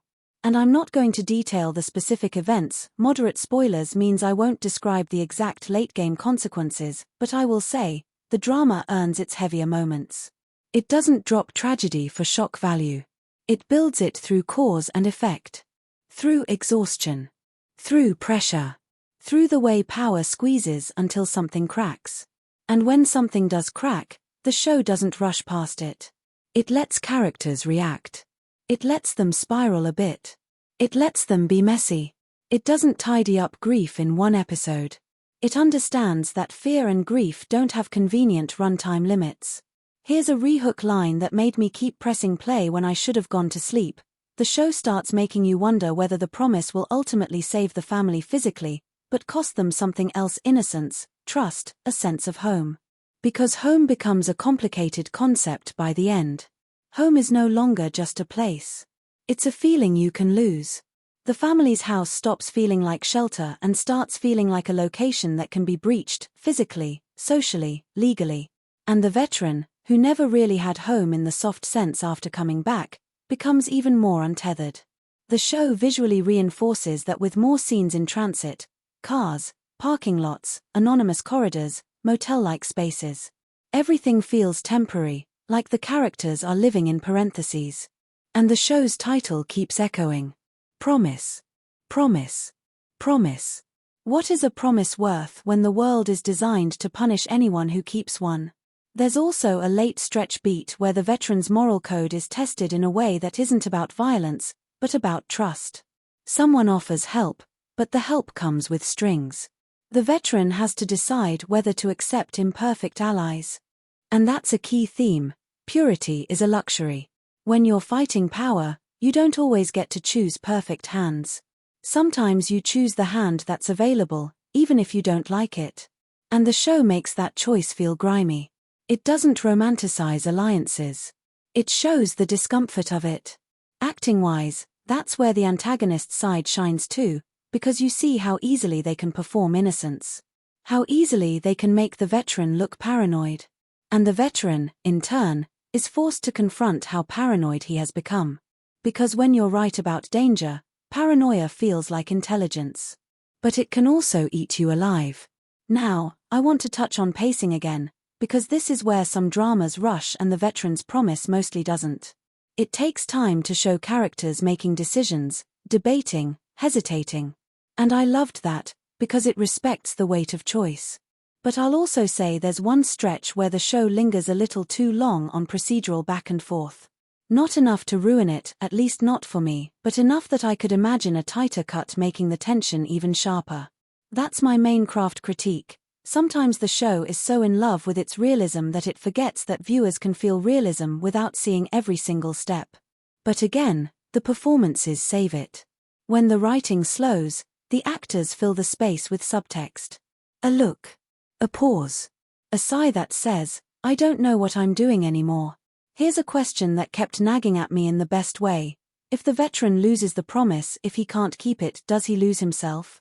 Or does he finally become free? Because the drama starts hinting that the promise might be a form of self-punishment. That maybe he chose it or clung to it because it gives him a reason not to face his own healing. If he's busy saving others, he doesn't have to examine the parts of him that are still bleeding. And that's such a real human pattern. We call it being helpful. Sometimes it's avoidance. Sometimes it's both. The show threads that needle without moralizing. And the family's relationship to him becomes more complicated too. Gratitude turns into expectation. Expectation turns into tension. Tension turns into moments of tenderness that feel almost accidental, like they surprise everyone. There's a scene where an adult family member thanks him in a way that isn't dramatic, just quiet and sincere, and he doesn't know how to respond. He nods like he's acknowledging a report. And then later you see him alone, and his face softens like the thanks landed somewhere deep. That's the kind of subtle character work that makes a drama stick with you. Now, as the story pushes toward its final stretch, the show starts layering in the sense that the antagonist's power has limits after all. Not because someone suddenly becomes heroic in a suit, but because power always has a blind spot. It can't fully predict people who stop caring about their own comfort. And the veteran, to his own detriment, stopped caring about comfort a long time ago. That makes him dangerous to someone who relies on others being easily intimidated. But the show also warns you, being dangerous doesn't mean being safe. It just means the fight becomes more volatile. There's a sequence where the veteran orchestrates something again, staying vague, that feels like a strategic counterpunch. And the direction here is slick in a grounded way. Quick cuts. Close-ups of hands. Screens lighting up. A door closing. Someone's face reacting. And the score finally swells just a little, like the show is letting you feel the adrenaline of momentum. For a moment, you feel hope. You feel like, okay, he's not helpless in this world. He can move pieces too. And then the drama immediately reminds you that the antagonist has more pieces. That's the emotional rhythm of the late stretch. Hope, then pressure. Relief, then threat. It keeps you off balance. And in lesser hands, that can feel cheap. Here, it feels like the point. Because when you're up against systemic power, you don't get clean arcs. You get messy cycles. You get wins that provoke retaliation. Now, before I go any further, I want to flag something for newcomers. If you're watching this expecting a simple hero saves the day narrative, you might be uncomfortable with how morally grey it gets. The veteran makes choices that are not always pretty. The family makes choices that are not always rational. And the drama doesn't always reassure you that everything will be okay. That's part of why I loved it, but it's also something to know going in. It's not comfort TV. It's tension TV with a heart. Here's a re-hook line that kept me invested even when I was anxious. The show's real question isn't will they survive, it's what will survival turn them into. Because survival changes you. The family will not come out of this the same. The veteran will not come out of this the same. And the show is honest about that. It shows small behavioral changes, flinching at sounds, mistrusting kindness, scanning rooms. It shows the girl adopting adult habits. It shows adults becoming quieter, harder. And it shows the veteran, who was already hardened, becoming not softer, but more emotionally exposed. Like the promise has cracked his armor in places he didn't plan for. And there's this late stretch beat where the veteran has to confront the possibility that the best way to keep the promise might be to let go of control. To let the family take ownership of their own choices. To trust them. And that is a terrifying ask for him. It's easier to take charge. It's harder to trust. Trust means risk. Trust means admitting you can't guarantee outcomes. The show frames that with a shot I loved, the veteran standing at a doorway, watching the family in another room. They're talking quietly. He can't hear them.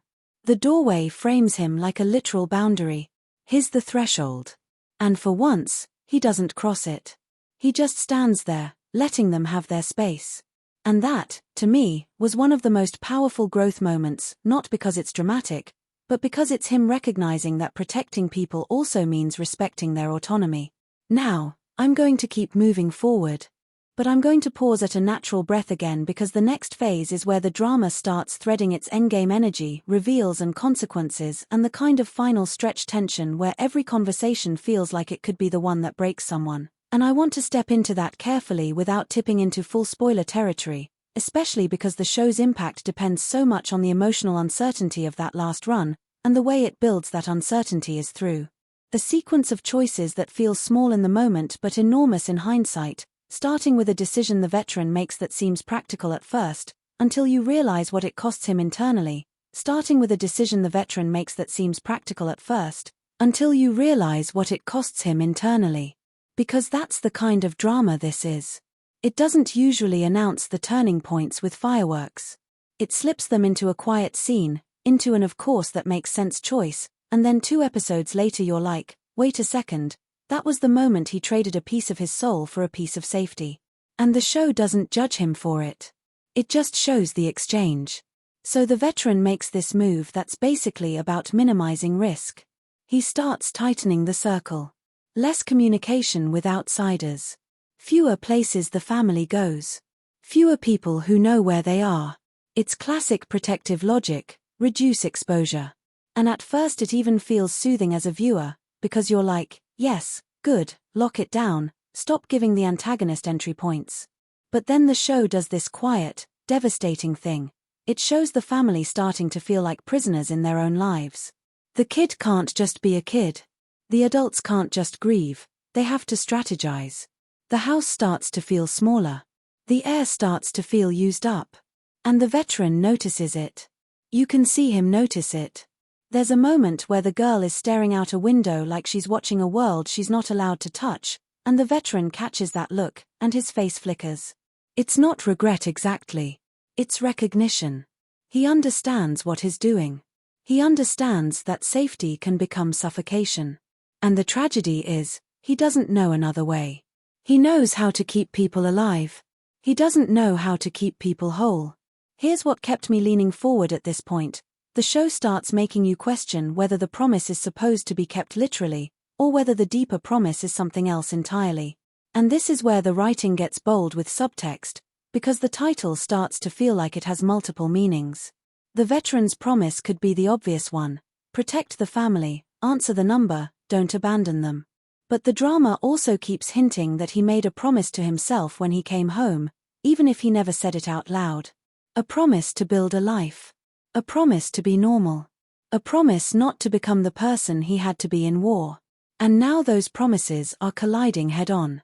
It's like watching 2 trains on the same track and realizing one of them has to derail. There's a late stretch scene that captures that collision in a way I found painfully relatable. He's in his business space, alone, surrounded by the tools and paperwork of the life he built. The lighting is harsh, The kind that makes everything look tired. And he's staring at a list, just a normal list, mundane responsibilities, and you can see him trying to remember why any of it mattered. Not because he doesn't care, but because crisis has shrunk his world to one thing: keep the promise. Everything else becomes background noise, and that's how you lose your life while still technically living it. That scene hit me in a way I didn't expect. I've had periods where I got so locked into solving one problem that I forgot I was allowed to have a life outside the problem. And seeing that on screen, in a character who's supposed to be strong, felt weirdly validating. The show also starts paying off some of its earlier visual language in this stretch. Remember how it kept filming through barriers, glass, fences, door frames? It ramps that up, but now it's not just about surveillance. It's about separation. You see the veteran behind glass more often, like he's watching life rather than participating in it. You see the family filmed through doorways, like they're always half hidden. You see the antagonist framed cleanly, unobstructed, like he owns the space around him. It's subtle, but it's consistent. And consistency is what makes a drama feel intentional rather than merely stylish. Here's a rehook that I think sums up the tension perfectly. The show starts making you wonder whether the antagonist is going to break the promise by hurting the family, or whether the promise itself is going to break the veteran. Because, and this is important, the veteran's promise is not just about external threat. It's about the internal war between duty and humanity. And the show keeps putting the veteran in situations where he's forced to choose between being effective and being good. And those aren't always the same thing. Being effective might mean lying, manipulating, withholding information, making moves that protect the family in the short term but damage trust. Being good might mean transparency and consent, but transparency can get you killed in a world where the antagonist weaponizes everything. One of the nastiest choices the writers make, and I mean that as a compliment, is letting the family start to suspect the veteran. Not because he's secretly evil or anything soap opera-ish, but because trauma makes people suspicious. When your world collapses, you start looking for causes. You start asking, why is this happening to us? And sometimes the easiest why is the person who showed up when it started. The veteran becomes the face of the chaos even though he's also the shield. That's a cruel psychological truth, and the show doesn't shy away from it. You get these scenes where someone in the family looks at him like he's both savior and omen, and you can feel that split. And the veteran, to his credit, doesn't demand gratitude. He doesn't guilt them for doubting. He absorbs it, but you can see it cost him. Every doubt is another cut. Every sideways glance is another reminder that he can do everything and still not be trusted. And for someone whose identity is built around being reliable, that's devastating. Now, I do want to add a small craft critique here. There are moments where the family's suspicion is written a bit on the nose, like the dialogue states the fear rather than letting it simmer. I think the actors do enough to make it believable, but there were a couple lines where I thought, you didn't need to say that, we can see it. Still, I'll take slightly blunt dialogue over vague melodrama any day, and the show's emotional logic is strong enough that it doesn't fall apart. Here's a question that kept tapping at the back of my brain. If the family stops trusting the veteran, what do they have left? And if the veteran loses their trust, what does he become? This is also where the drama's handling of power becomes more intricate. The antagonist doesn't just threaten, he shapes choices. He creates scenarios where every path is painful. And the veteran starts to understand that direct confrontation is rarely the win. The antagonist is insulated. So the veteran shifts toward indirect strategies again, staying general, not spoiling specifics, and that's where the show's thriller mechanics really come alive. You start seeing the veteran use patience as a weapon. And that's interesting because patience is usually associated with the antagonist's kind of power. Watching the veteran adopt patience feels like watching him learn the enemy's language. But patience comes with a cost. It feels like doing nothing when people are scared. And the family, understandably, struggles with that. They want action. They want immediate relief. They want certainty. And the veteran can't give them certainty. He can only give them process. So the drama starts staging scenes where the family's anxiety is almost louder than the external threat. You get arguments over tiny things, where to stand, whether to answer a call, whether to open a door, and those arguments aren't about those tiny things. They're about helplessness. The show's editing supports that by letting these arguments run just a little longer than is comfortable. It doesn't cut away to keep you entertained. It makes you sit in the discomfort. And sitting in discomfort is kind of the whole point of this story. The promise isn't romantic. It's heavy. Here's a rehook line that made me keep watching through the most stressful stretches. The drama starts hinting that the more powerful than anyone expected part isn't just money or influence, it's the ability to make good people doubt themselves. And yes, the antagonist becomes more present in the narrative without necessarily being physically on screen more. You feel him in the way doors close, in the way people's tone changes, in the way friends become cautious. That's good villain writing. A villain doesn't need screen time if the villain has gravity. And this one has gravity. The show makes you feel like the antagonist is an atmosphere, not a man. Now, I want to talk about something viewers might not notice consciously but will feel: the show's use of tempo in dialogue. Early on, the veteran speaks at a steady pace, deliberate, like he's controlling his own nervous system through speech. As the pressure climbs, you start hearing microshifts. Sometimes he speaks faster, clipped, like he's trying to outrun his own fear. Sometimes he slows down, overly measured, like he's holding himself back from saying the thing he really wants to say. Those tempo shifts are acting choices that communicate internal strain. And they're subtle enough that you don't feel like you're being shown acting. You just feel like you're watching a real person under pressure. There's also a recurring pattern in the show's staging of phone calls. In early episodes, calls are framed as connection. In later episodes, calls are framed as intrusion. The phone becomes a threat object. When it buzzes, characters flinch. They hesitate before answering. They check the number like it might bite.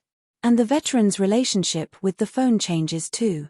At first, answering is the promise. Later, answering becomes a risk calculus. Does answering expose them? Does not answering abandon them? That's a brilliant evolution of a simple prop into a thematic engine. And this is where I want to confess something. I found myself getting genuinely angry at the antagonist in a way I don't always with fictional villains. Not fun hate, but real irritation. Because the drama captures that smugness of protected power so well. The way he can cause chaos and still look composed. The way he can ruin lives and still present himself as respectable. That kind of villain hits a nerve because it's not fantasy. We all know versions of that guy exist. And the show is basically saying, what do you do when the person hurting you is also the person everyone else believes? Here's a hook that lands hard in that context. The veteran is not just fighting a man, he's fighting belief. So, as the late stretch continues, the veteran's business storyline stops being background world building and becomes a direct reflection of his struggle. He built a place for fellow soldiers to have stability, but now his stability is being threatened because he dared to answer a call. That irony becomes sharper when you see his co-workers dealing with it. Some of them are loyal. Some are scared. Some are frustrated. And the show doesn't demonize fear. It treats fear as normal. It treats fear as a response to being outgunned socially and economically. There's an argument between the veteran and someone in his circle again, keeping it general, where the other person basically says, "You can't save everyone." And the veteran's response is not heroic. It's tired. It's the look of someone who hears that sentence as an accusation. Because for him, "can't save everyone" sounds like you failed. And if you've ever met someone who lives with that kind of internal scoreboard, you know how brutal it is. They don't hear limitations as facts. They hear limitations as moral judgments. This is where the show's portrayal of masculinity gets quietly radical. It doesn't say masculinity is bad. It doesn't say masculinity is good. It says masculinity, when tied to saviorism, becomes a cage. And watching the veteran strain against that cage is heartbreaking because you can see he wants to be more than a protector, but he doesn't know how. He doesn't know who he is without the mission. Here's the next rehook that I think will resonate if you're still watching along with me. The show starts making the veteran's greatest enemy not the antagonist, but his inability to accept help. Because that inability is everywhere. People offer him support, practical, emotional, and he deflects. He says he's fine. He says he has it. He says later. And later never comes. The show doesn't treat that as stubbornness for the sake of drama. It treats it as conditioning. Soldiers are taught to carry weight. They're taught to be the one others rely on. And unlearning that is not a cute montage. It's a slow, humiliating process of admitting you're human. The drama gives him small moments of accepting help, tiny cracks in the armor, and those moments feel earned. Now, because we're staying moderate on spoilers, I'm going to be careful as we approach endgame territory. The show does build toward a set of final confrontations and consequences, but I'm not going to tell you who ends up where or what the final resolution looks like in detail. What I can talk about is how the drama handles the feeling of approaching an edge. You know when you're watching something and you can feel the show narrowing its focus, pulling threads together, making scenes feel heavier because you can sense they're going to matter later? The Veteran's Promise does that really well. It starts revisiting earlier motifs, phones, doors, the business, the number, the promise, like it's tightening a knot. And one of the best choices the writers make is not turning the endgame into pure action. Yes, there are tense sequences. Yes, there are moments of physical danger. But the emotional climax, the real climax, is about what the veteran is willing to become. It's about boundaries. It's about whether he can keep the promise without losing his humanity. And that's a much harder thing to resolve than beat the villain. Here's a hook that kept me emotionally invested even when I was exhausted. The show starts making you hope not just for survival, but for the possibility that the veteran might finally forgive himself. Because let's be real, that's what's underneath a lot of his choices. Not all, but a lot. The drive to protect is also a drive to atone. And the drama keeps hinting that whatever happened in his past, whatever he carries, he hasn't fully processed it. The promise becomes a way to keep moving so he doesn't have to stop and feel. But in the late stretch, he's forced to stop. Not physically, but emotionally. Something happens, again, I'm not going to spell out the exact event, that forces him to confront the pain he's been bypassing. And the acting in those scenes is incredible because it doesn't go big. It goes inward. He looks like a man who's suddenly realizing he's been living in a state of constant bracing, and he doesn't know how to unclench. And for the family, the late stretch becomes about reclaiming ownership of their story. They stop wanting to be protected like a secret. They start wanting justice, or at least truth. They start wanting to be seen. And that's dangerous, because being seen is exactly what the antagonist wants to control. But the show frames their desire to be seen not as recklessness, but as dignity. They've been reduced to targets. They want to be people again. Now, I'm going to pause here for a breath, because the next set of scenes is where the show leans into its most emotionally complex territory, how the veteran's promise intersects with the family's grief for the father, and how the father's decision to leave that number behind starts to feel less like a plot device and more like a human message sent into the future. And the way the show reveals the meaning of that message, without necessarily revealing every secret in a neat box, is one of its strongest choices, but it also risks being misunderstood as slow if you're not paying attention to what the drama is actually doing with memory, guilt, and love.